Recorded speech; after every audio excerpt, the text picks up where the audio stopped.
merci à tous d'être venus aussi nombreux. Et donc comme vous le savez, on a travaillé pendant tout un semestre au sein de l'option vulgarisation. Et si on est là aujourd'hui, c'est pour vous présenter nos projets.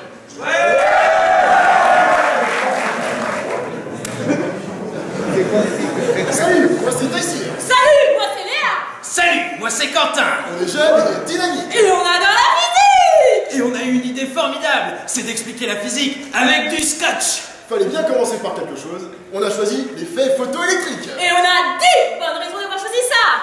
1. Parce que c'est la lumière. Et nous, on scotche la lumière. 2. Parce que c'est quantique. Et tout est quantique. 3. C'est surtout parce que c'est Einstein. Moustache. Et pourquoi le scotch d'ailleurs? 4. Parce que ça coûte pas cher. Économique. 5. Parce que ça n'abîme pas les murs. Respectueux. 6. Parce que... Artistique. 7.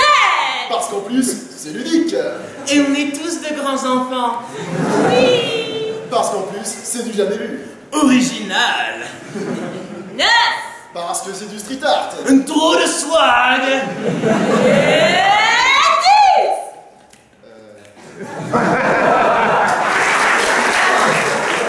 Bah c'est du scotch, non? Et ça colle. Vous êtes prêts à être scotchés?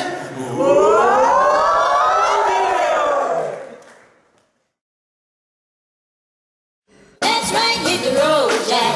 Don't you come back no more, no more, no more, no more. Hit the road, Jack. Don't you come back no more. What you say? Hit the road, Jack. Don't you come back no more, no more, no more, no more. Hit the road, Jack. And don't you come back no more. What you say? Hit the road, Jack. Don't you come back no more, no more, no more, no more. Hit the road, Jack. And don't you come back no more. What you say? Hit the road, Jack. Don't you come back no more, no more, no more. Qu'est-ce qui est représenté pour vous sur le dessin? On dirait 2 lampes avec des lumières qui en sortent. C'est joli.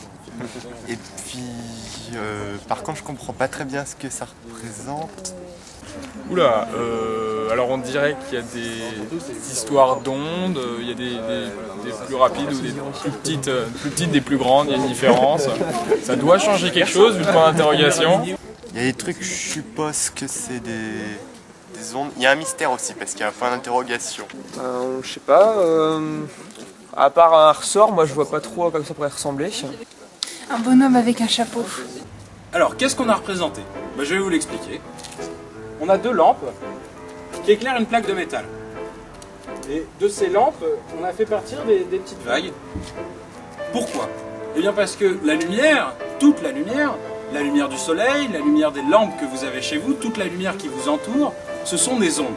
Sauf que ça va tellement vite qu'on ne peut pas le voir. Et c'est pas anodin le fait que ce soit des ondes. Parce que, par exemple, la couleur de la lumière est totalement caractérisée par l'espacement des vagues. Par exemple ici, on a des vagues très resserrées et on a un rayon bleu. Et de ce côté, on a des vagues très espacées et on a un rayon orange. Et elles arrivent sur une plaque de métal. Une plaque de métal qui contient des particules élémentaires qui sont chargées, qu'on appelle électrons, et qui circulent librement dans la plaque de métal. Et quand les rayons arrivent sur la plaque de métal, on a pu voir que le rayon bleu arrache des électrons qui partent, et le rayon orange n'en arrache pas. Alors pourquoi? Alors maintenant que vous avez toutes les clés en main, est-ce que vous serez capable de nous expliquer pourquoi la bleue arrache des électrons et pas la orange? Sans doute, peut-être parce que les ondes ici sont plus resserrées. Je pense que ça a une influence sur l'arrachage d'électrons. En fait, chaque onde peut se décomposer en grains. Ces grains sont des mini-ondes. Ces grains sont appelés photons. Et ces photons possèdent une énergie. Cette énergie est directement liée à la couleur de l'onde.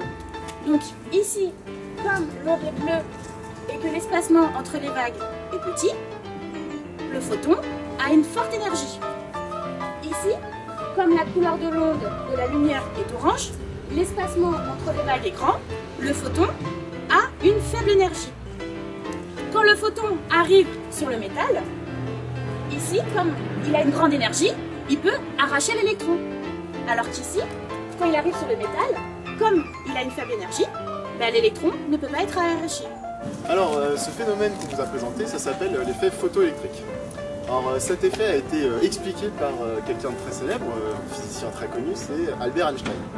Ça lui a d'ailleurs valu un prix Nobel de physique en 1929. Et là. Alors pourquoi c'est ça qui a été récompensé? C'est parce qu'en fait, ça a vraiment permis de révolutionner la physique de l'époque, vraiment de créer des nouvelles filières de la physique, notamment quelque chose que vous connaissez forcément, c'est la mécanique quantique.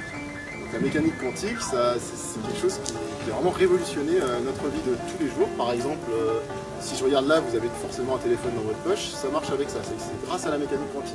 Un ordinateur, une voiture, tout ça c'est quantique.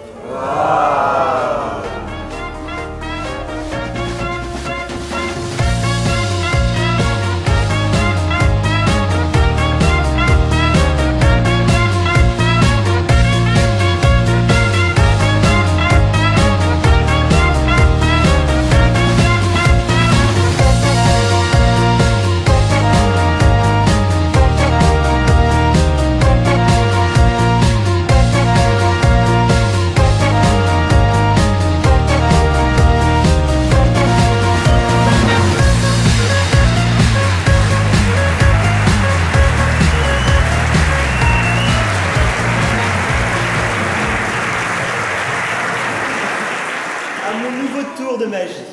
Par la seule force de la pensée, je contrôle l'eau. Et pour cela, c'est très simple, il me suffit d'une petite lampe, d'un jet d'eau et de mon assistant. Mais avant ceci, il me faudrait quelqu'un pour vérifier que tout cela marche bien. Une âme dans le public. Bien, mademoiselle, s'il vous plaît. Comment vous appelez-vous? Annabella. Annabella, très bien. On applaudit Annabella.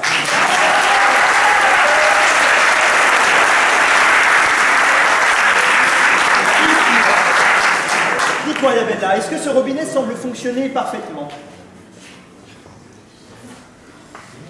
Oui. Très bien, très bien. Et cette petite lampe?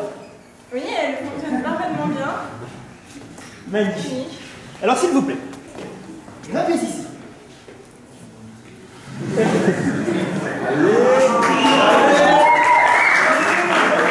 Drôle d'objet. Parfait.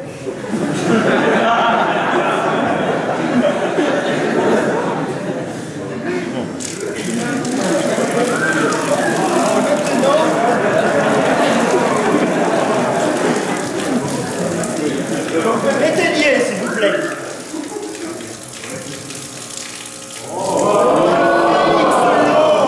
Par la seule force de ma pensée, je peux même la faire descendre doucement, remonter. Ou l'arrêter de nouveau.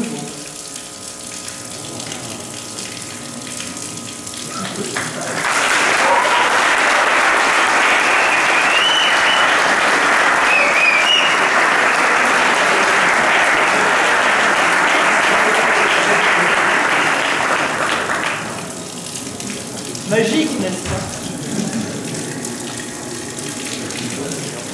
Lumière. Il suffit, lumière! Mais ça fonctionne plus? Pourquoi avez-vous rallumé? J'en ai assez des trucages. Je sais pas ce que vous en pensez, mais ça, c'est un GBF. Il est relié à un haut-parleur qui fait aussi un jet d'eau. Et en fait, Adriana, c'est une complice. Eh oui. Mais alors, vous voulez savoir comment ça fonctionne?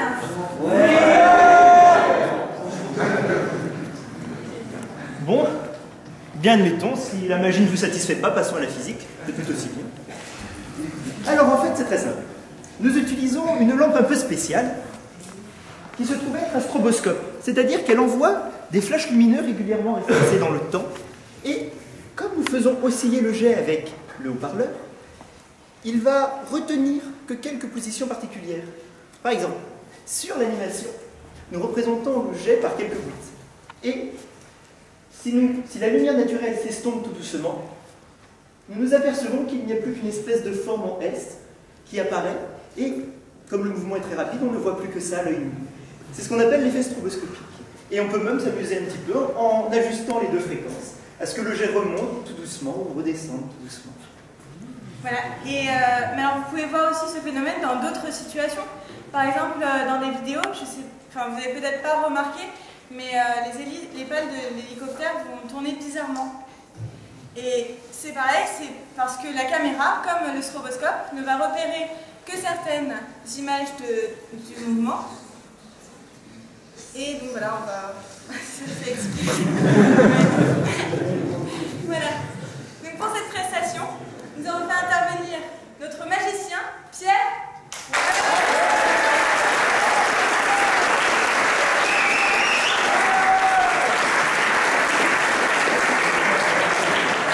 Notre assistante dévouée, Estelle.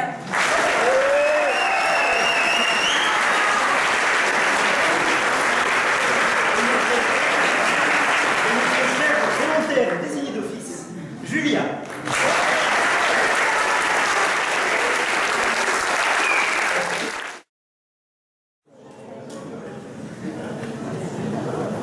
Et qui, dans cet amphi, n'a son grain de folie? Qui ne garde ses plus belles soirées à regarder l'Odyssée? Et le film que nous allons vous présenter ce soir est le fruit de la collaboration de la scénariste Leïla.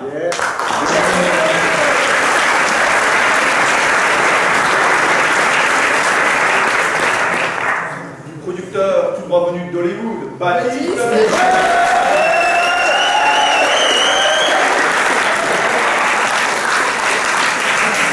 Et du directeur de casting, Thomas.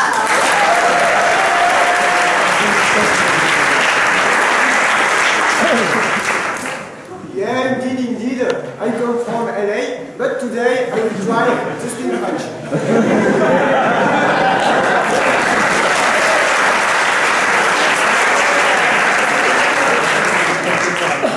Le film que nous allons vous présenter retrace l'Odyssée dans les locaux du CERN d'un antiproton. Mais cet antiproton n'est décidément pas comme les autres. Puisqu'en fait, cet antiproton va se poser des questions.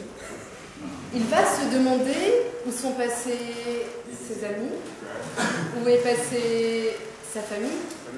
Il va en fait se demander où est passée l'antimatière. Et au cours de son aventure, il fera a lot of rencontres. Avec un casting international, nous avons recruté les meilleurs acteurs venus de France, Gwenet, d'Amérique,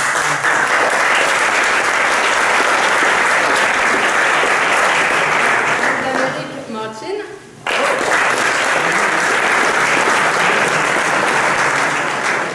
et d'Italie. Flavio!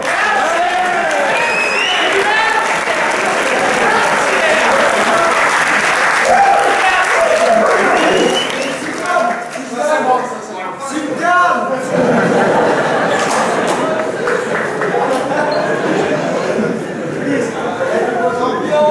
Everybody, please.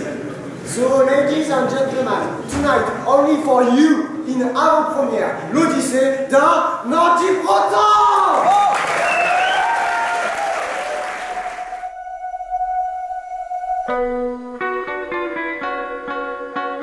Je suis au CERN, plus précisément dans l'accélérateur de particules. De particules qui sont accélérées à une vitesse proche de celle de la lumière. Et c'est de leur choc que je suis né.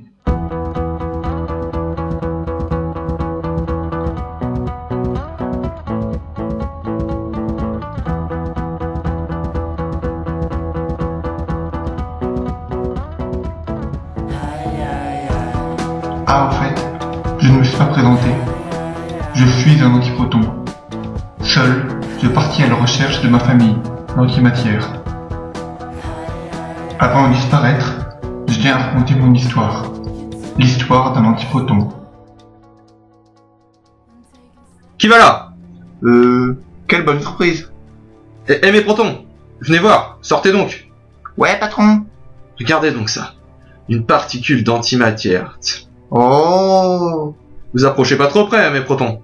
Paraît qu'au moindre contact, vous seriez tous deux désintégrés en lumière. Ah. C'est d'arriver à prendre, mais on ne pourra pas le laisser finir.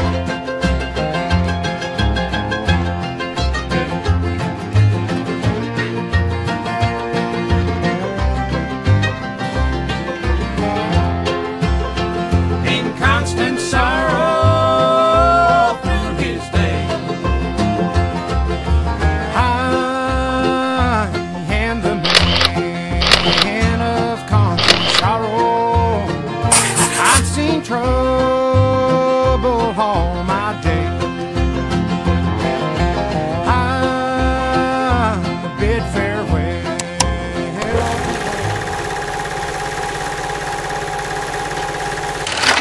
La matière, c'est fait d'atomes. Les atomes sont constitués d'un noyau avec des protons et des neutrons qui ont la même masse et d'électrons qui gravitent autour, qui sont beaucoup plus légers. Les protons sont chargés positivement, les neutrons sont neutres et les électrons sont négatifs. Donc ça, c'est la matière. Mais pour chaque particule de matière, il existe une antiparticule qui a exactement les mêmes propriétés que la particule de matière, sauf qu'elle a la charge opposée. L'ensemble de ces antiparticules constitue l'antimatière. Et quand une particule de matière rencontre son antiparticule, toutes les deux s'annihilent pour créer de l'énergie. C'est Paul Dirac qui a théorisé l'existence de l'antimatière. Et expérimentalement, c'est des chercheurs américains qui l'ont découvert au siècle dernier. Au CERN, de nos jours, on essaye de recréer l'antihydrogène pour savoir si l'antihydrogène a les mêmes propriétés que l'hydrogène, ce qui n'est pas évident. Enfin, vous sentez l'affaire? Regardez donc.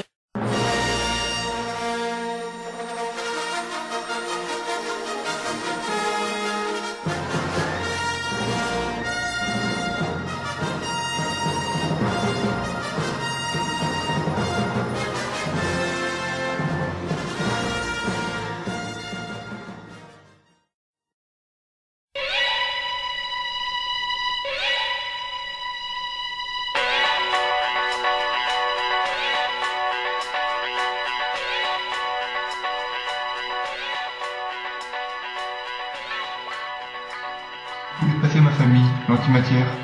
Il s'agit d'un des grands mystères de la physique moderne. Oh, voilà une bien étrange machine. Tiens, une autre particule d'antimatière, un positon. Dis-moi, sais-tu à quoi sert cet appareil? Bien sûr, il est utilisé en médecine pour mesurer l'activité d'un organe humain. Mais quel est ton rôle là-dedans? Très important. Je suis mis par un atome radioactif injecté dans l'organe étudié. Mon annihilation avec la matière produit des photons qui sont détectés pour cet nœud. On peut alors reconstruire une image. Enfin quoi? Tu travailles avec la matière? Et alors? Moi au moins, je suis utile. Allez, je te laisse à ton voyage solitaire, toi qui n'as pas encore trouvé ta place.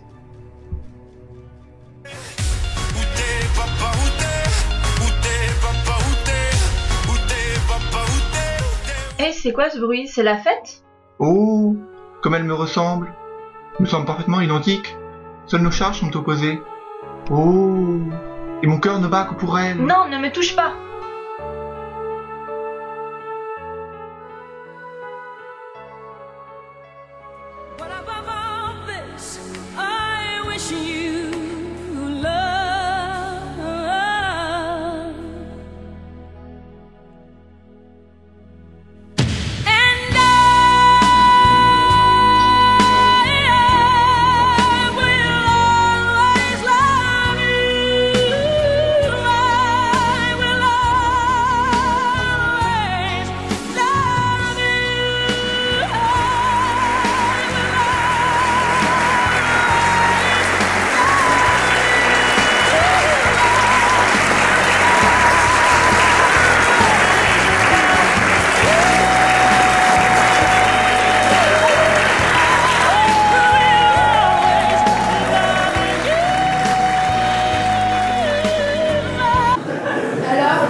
plein les yeux et plein le cœur.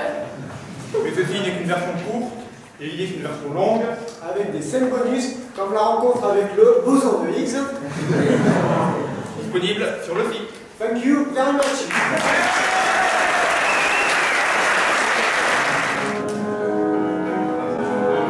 Des paradoxes, nimbés de mystères. Beaucoup de gens croient les connaître, mais pourtant ils se leurrent. Toi, par exemple, en vert, que peux-tu me dire sur le paradoxe des jumeaux? Le paradoxe des jumeaux, c'est pas ce truc qu'on met des jumeaux dans une boîte et on sait pas trop s'ils sont morts ou vivants. Et du coup, quand on ouvre la boîte, il y en a un mort et un vivant. Et avec le principe de symétrisation, on peut pas savoir lequel est lequel. Pour récolter plus de témoignages, nous avons pris le dangereux RERB jusqu'au lointain jardin du Luxembourg. Nous avons bravé les éléments, la tempête, le froid, pour pouvoir interroger les autochtones. Nous avons rencontré des personnes très différentes. Des petits vieux, des touristes, des militants tout de rouge vêtus, un docteur en mécanique quantique, c'est pas ce qu'il sait, et même peut-être un espion. Pour vous, en exclusivité. Et donc pour vous, spécialement pour vous.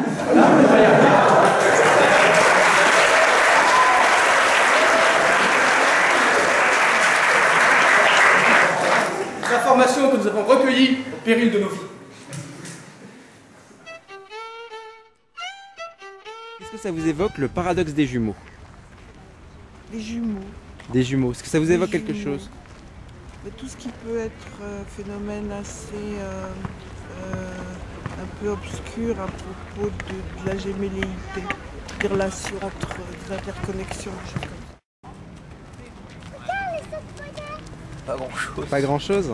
C'est bien de la physique, c'est pas des maths. Paradoxe. Jumeaux de l'envers. Des jumeaux de Ah oui, l'envers. c'est-à-dire que les jumeaux, par définition, c'est semblable, mais en vérité, ils sont différents. C'est un paradoxe.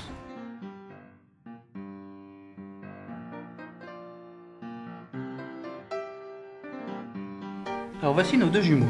À droite, Albert, et à gauche, Isaac, son frère. Alors que son frère Isaac choisit de rester sur Terre, Albert décide de partir à l'exploration d'une planète inconnue, nommée Alpha du Centaure, située à une quarantaine de milliards de kilomètres de la Terre. Malgré une vitesse proche de celle de la lumière, son voyage lui prendra 5 longues années. Son exploration lui prendra quant à elle 1 année. Une fois son exploration d'Alpha du Centaure terminée, Albert décide de rentrer sur Terre pour y retrouver son jumeau, Isaac. Le voyage retour lui prendra à nouveau 5 ans. Ce qu'Albert ignore, c'est que durant son voyage, le temps ne s'est pas écoulé à la même vitesse pour lui et son jumeau. Quelle n'est donc pas sa surprise lorsqu'à son retour sur Terre, il découvre son jumeau beaucoup plus vieux que lui. Pour comprendre ce qui s'est passé, il est important de savoir que la vitesse de la lumière est la même quel que soit le point de vue. Que l'on soit dans l'espace ou sur Terre, par exemple. Si on tire un laser dans la fusée, un astronaute situé dans cette dernière verra la lumière parcourir une courte distance, 5 mètres environ. En revanche, à cause du déplacement de la fusée, un alien qui regarderait passer cette dernière verrait la lumière parcourir une distance beaucoup plus grande. Pourtant, dans les deux cas, la lumière arrive au même instant. Sa vitesse étant constante, cela montre que le temps s'écoule plus lentement dans la fusée. Ceci explique la différence d'âge des jumeaux. Je trouve super votre animation avec les petits pattes modelés pour essayer d'avoir une notion assez intuitive, disons. Après, il faut aller plus loin en tant que physicien, mais au moins donner le goût à ces grands paradoxes de la physique, c'est vraiment super. Très bien. Est-ce que vous avez bien compris Ouais, j'ai compris. Ouais, c'est très bien. Parce que ça vous a paru clair en fait. Oui, non, mais parce qu'il y a une chose qui est très difficile à accepter et qui est pour moi encore. C'est-à-dire c'est la notion que le temps n'est pas constant et varie. Ça reste encore, je ne l'ai pas.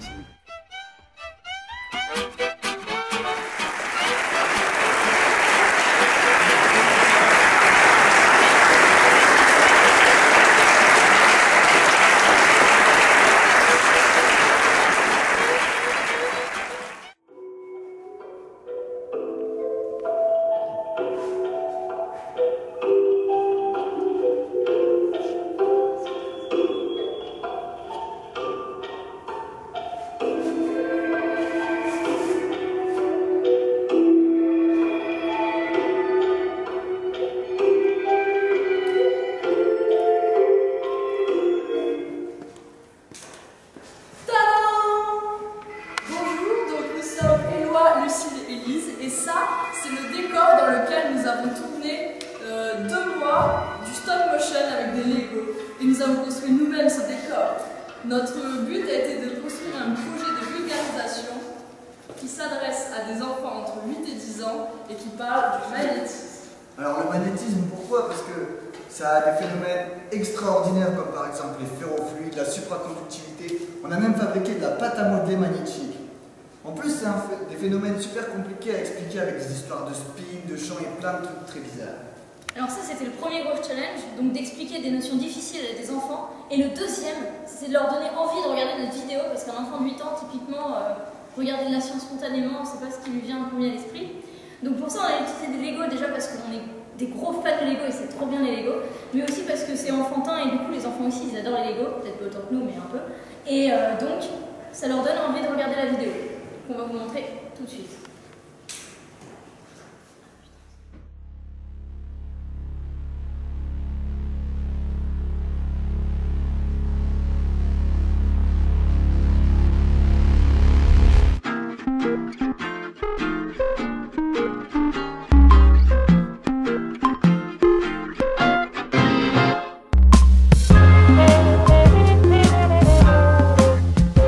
Bonjour Gladys.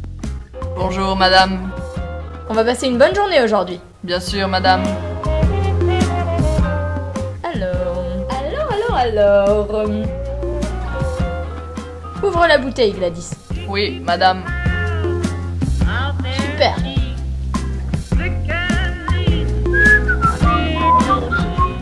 Salut Pi! Regarde ce que j'ai trouvé! Qu'est-ce que c'est? Je sais pas, on va faire des expériences! Va mettre ça dans la salle à expérience. Tout de suite!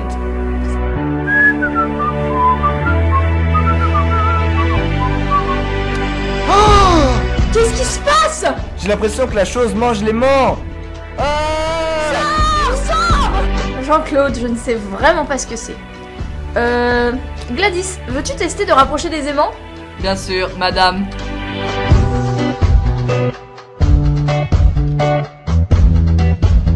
C'est magique! Qu'est-ce que c'est? On va essayer de comprendre ça, Jean-Claude.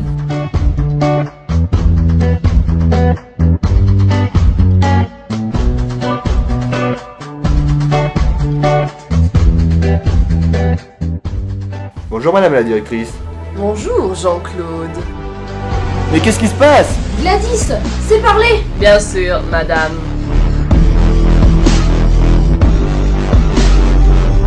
J'ai une idée. Pour essayer de comprendre ce qu'il se passe, essayons de mettre la limaille de fer sur l'aimant. Go Gladys! Oui madame. Regarde Pi, ça fait des dessins, c'est très bizarre. Ah, je ne sais pas ce que c'est. Et si nous contactions Fred et Julien, nos collègues chercheurs de la faculté d'Orsay? Salut. Salut Fred, salut Julien. Salut. Vous avez vu ça? Salut. Tu veux qu'on t'explique? Je veux bien, on n'a pas tout compris. Alors c'est simple. En fait, toute la matière qui nous entoure, bois, plastique, fer, eau, air, est constituée de petites boules qu'on appelle des atomes. Dans ces atomes, il y a des particules, qu'on appelle des électrons. Ils ont un spin, une sorte de petit aimant avec un pôle nord et un pôle sud. Et quand on met plein de ces électrons ensemble, dans certains matériaux, comme le fer, ils s'alignent tous et ça fait un gros aimant. Cet aimant a donc lui-même un pôle nord et un pôle sud. Mais alors qu'est-ce qui s'est passé quand on a mis la limaille de fer? Excellente question. En fait, un aimant crée une force magnétique sur les autres aimants. Les pôles nord repoussent les pôles nord et les pôles sud repoussent les pôles sud. Un pôle nord attire par un pôle sud et inversement. Pour voir cette force, on met plein de petits aimants. Ils s'orientent selon des lignes qu'on appelle des lignes de champ. C'est ce que vous avez mis lorsque vous avez mis de la limaille de fer. C'est une poudre dont chaque grain est un mini-aimant en fait. Mais alors, si on casse un aimant, qu'est-ce qui se passe? Si tu casses un aimant, comme il y a toujours des petits spins, donc toujours un pôle nord et un pôle sud sur chacun des bouts de l'aimant, ça veut dire qu'on ne peut jamais séparer pôle nord et pôle sud d'un aimant. On va vérifier ça, Jean-Claude.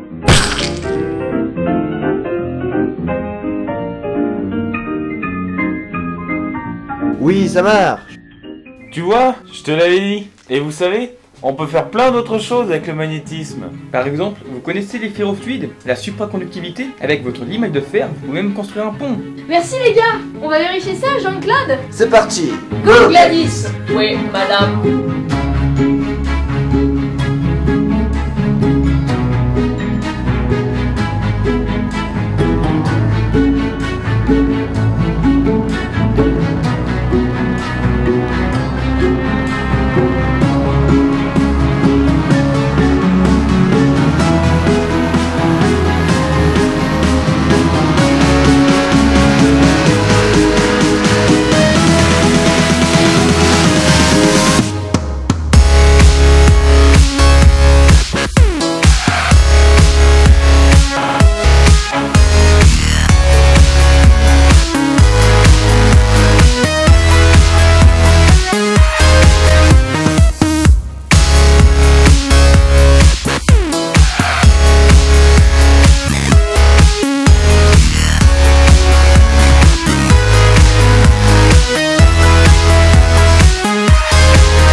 Mais Albert, moi au moins, j'étais le premier à comprendre que ton accélération est proportionnelle aux forces que tu subis. Par exemple, quand tu es en descente sur ton vélo, tu accélères. C'est dû à la force qu'exerce la gravité sur toi et ton vélo. Et ça marche pour toutes les forces. Ce qui fait qu'on peut expliquer quasiment n'importe quel mouvement. C'est génial. Et c'est ce qui fait que cette pomme tombe fort. Et enfin, si je pousse Albert avec mon pied, il exerce la même force sur mon pied que moi sur sa tête. C'est la réaction. Et c'est ce qui fait, entre autres, avancer les fusées. Mais attendez un instant, s'il vous plaît, Isaac Newton, un peu de fair play, arrêtez de pousser la tête d'Albert Einstein, il ne vous a rien fait. Vous êtes le vainqueur de ce round.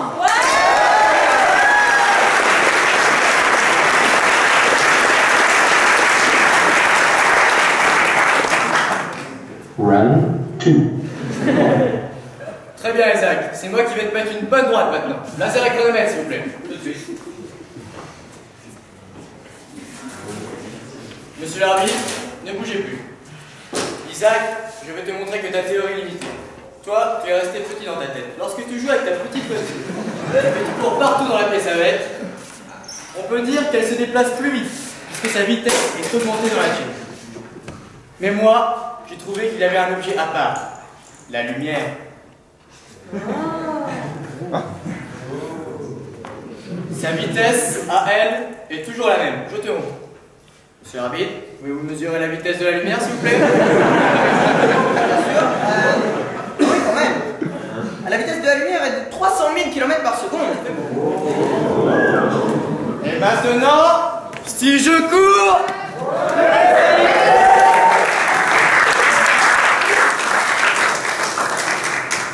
Mais c'est incroyable. Et pourtant, je mesure encore la même vitesse, toujours 300 000 km par seconde. Et toc.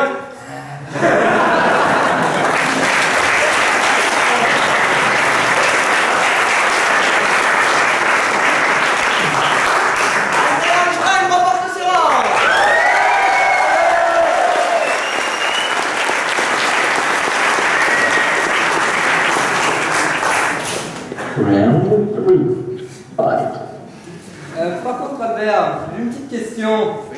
Est-ce que tu pourrais nous dire de combien quelqu'un qui se déplace est plus jeune par rapport à quelqu'un qui est immobile? Ah, ça tombe bien, Isaac. J'ai fait ce calcul ce matin sur mon paperboard et j'ai trouvé que pour un objet se déplaçant à la vitesse de 35 km/h, il est plus jeune d'un jour tous les 10 puissance 20 jours. C'est beaucoup. D'où l'apparente jeunesse éternelle du Usain Bolt. Pourquoi te moques-tu? Mais tu ne te rends pas compte que toutes tes recherches sont vaines? Que tous les chiffres que tu nous donnes sont tellement infimes qu'ils en sont totalement inutiles dans la vie de tous les jours. Ils ne font que révéler la petitesse de ton esprit.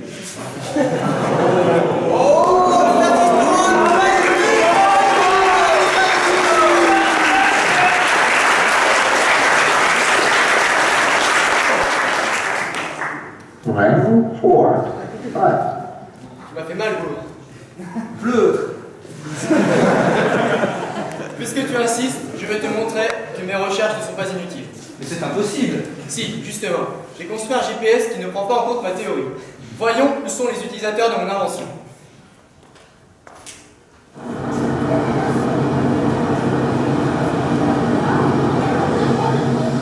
Bonjour Monsieur Einstein, ici Jean-Jacques Chabot, en direct de Paris. La vie est vraiment très différente de ce que j'aurais pu imaginer. Assis sur jour, les gens ont tous des hamburgers dans la rue et on voit même pas de traces de la tour Eiffel. Mais êtes-vous bien sûr de vous trouver à Paris, Jean-Jacques? Mon GPS me l'indique en tout cas. Merci Jean-Jacques.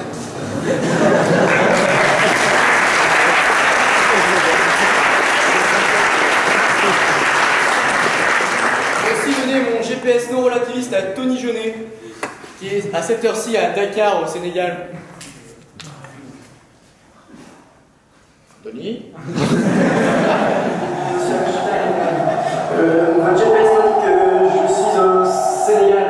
Vous auriez dû me prévenir, là-bas la température ne dépasse pas les 0 degrés. J'ai au moins qu'un manteau dans ma valise. Ah oui, désolé. Merci de votre intervention et n'oubliez pas de donner de nouvelles aux vacances au Sénégal. voulez, mes recherches peuvent être utiles désormais.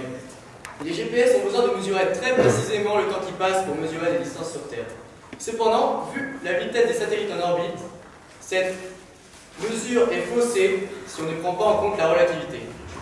C'est peut-être vous que j'aurais dû envoyer au Sénégal finalement.